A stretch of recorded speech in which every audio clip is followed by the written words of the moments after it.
So we're at the Albuquerque Journey KOA on our KOA tour, making our way from Denver to Phoenix.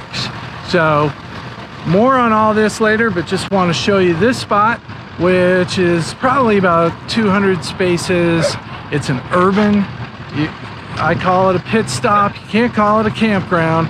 Everything's asphalt and a handful of trees, but it's a nice, clean facility. More on KOAs in a second.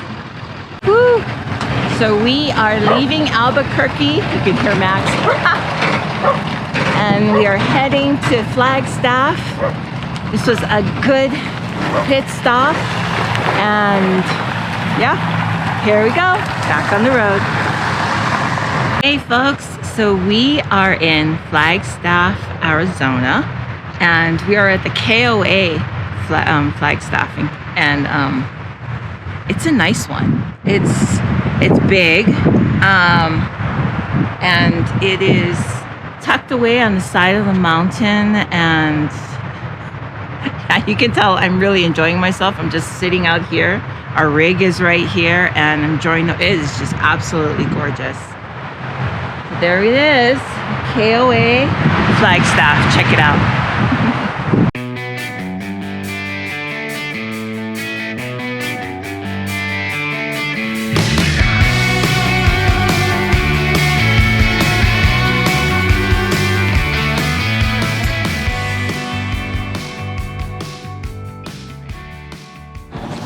Hey guys, so we have made it. Another 1,000-mile journey. We just traveled from St. Vrain Park, just north of Denver, through Raton, New Mexico, Albuquerque, Flagstaff, and we're now parked at the Viewpoint RV and Golf Resort in Mesa, Arizona, which is basically suburban Phoenix. So we made the trip seamlessly. We had a good time, no hassles, and we did that in part by the convenience and reliability of KOAs. So just wanted to, take a look back, and what I discovered is that since we went full-time, since we started the Rolling Help adventure, we have stayed in 22 KOAs. Which is, we've stayed in over 45 different campgrounds. 22 of them have been KOAs. But, at most, we've stayed in a KOA for 2 nights. We use them as what we call pit stops.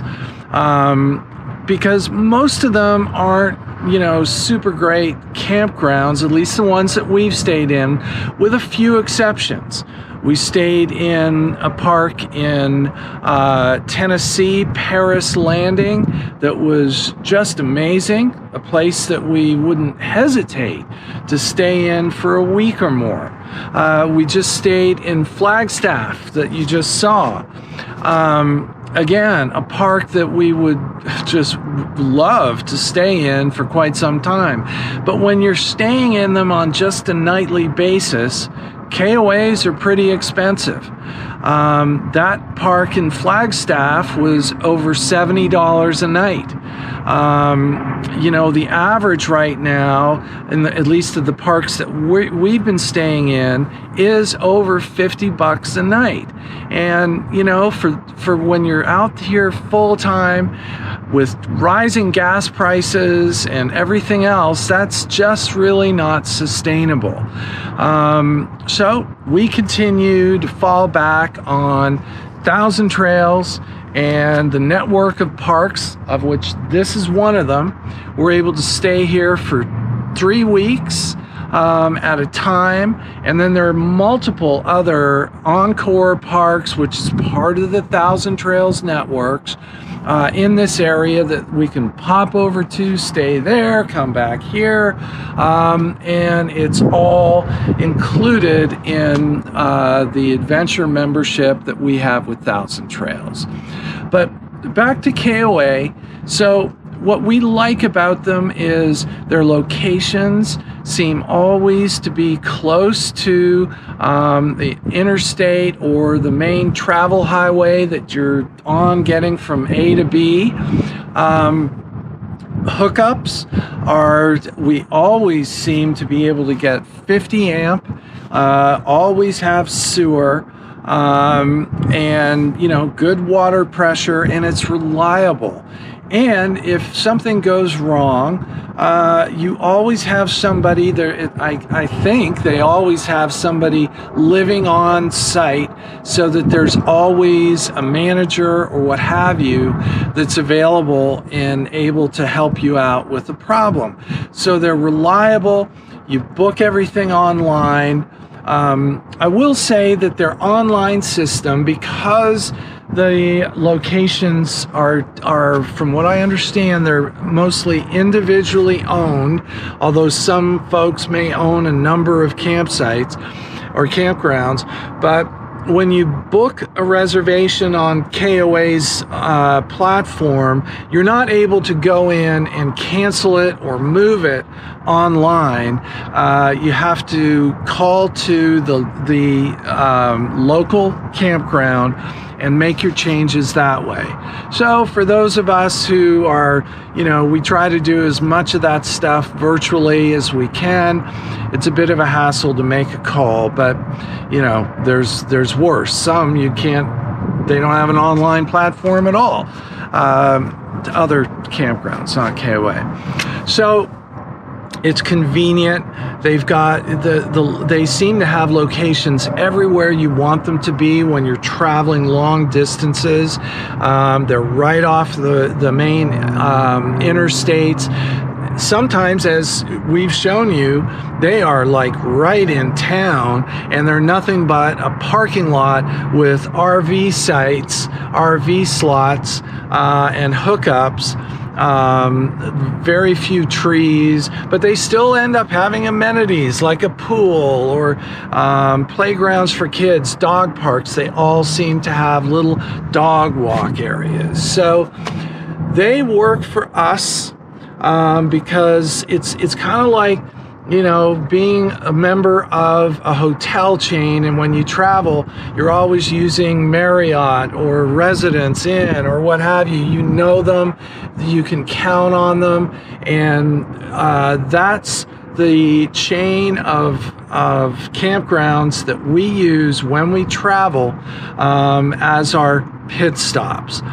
Typically overnight. As we've said before, when we're traveling more than about 300 miles, we try to take a break day. And when we do, and that's at a KOA, we have a great time. Everything we need is right there. Most of them all have propane and so forth, so you can really make a pit stop, refill your water tanks, your propane tanks, and so on. So in one of our next videos, we're going to give you a closer look at where we are right now, again, which is the Viewpoint RV and Golf Resort in Mesa, Arizona, which, as you might guess, 10:30 tea time tomorrow. Don't mind that a bit, but this is our first stay in a resort kind of joint, and it is unbelievable. A completely different mindset than staying up in the mountains at Flagstaff, but we're loving it. We're going to show you a lot more. So for those of you who are making the long distance travel from time to time, if you're not already, you really should consider using KOA. We have no affiliation with them, no compensation, but from our experience, having stayed in the last 6 months, having stayed in over 22 different KOA locations from Alabama to Oregon, We would. That's our pit stop choice, and we're going to continue to use them. If you have any questions, please comment below. And remember, when you subscribe to our channel, you are helping us to give voice to food banks in small towns and raise awareness as to food insecurity in this country, which, as we continue to see, is just, it's getting worse. So help us out. If you don't want to make a donation at our website, just subscribe, and you're helping us. And at some point, perhaps YouTube might put a little diesel in our tank. So from Rolling Hell, have a good one. Thanks for tuning in.